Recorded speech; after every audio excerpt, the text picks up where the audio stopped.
ভিতরে শুধু রাজনীতি নাই, গোটা বিশ্বকে রাজনীতিকে আমি শিখাই,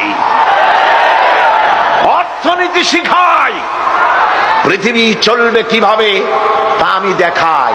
এই জন্য এই কোরআনের আসল মুফাসসির তো আমি নই, কোরআনের আসল মুফাসসির তো মাওলানা সিফাতুল্লাহ সাহেব নন, এর মুফাসসির তো মাওলানা আবুল কালাম আজাদ সাহেব নন, এর আসল মুফাসসির তো মাওলানা কামাল উদ্দিন জাফরি সাহেব নন।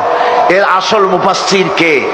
কোরআনের আসল মুফাসসির, জেনুইন অথেন্টিক ইন্টারপ্রেটার, আল্লাহর পক্ষ থেকে নিয়োগ প্রাপ্ত মূল মুফাসসির যিনি, মূল তরজমানুল কোরআন, কোরআনের ভাষ্যকার যিনি, তিনি হচ্ছেন সর্বকালের সর্বযুগের সর্বশ্রেষ্ঠ মহামানব বিশ্বনবী জনাবে মুহাম্মদ রাসূলুল্লাহ সাল্লাল্লাহু আলাইহি ওয়াসাল্লাম।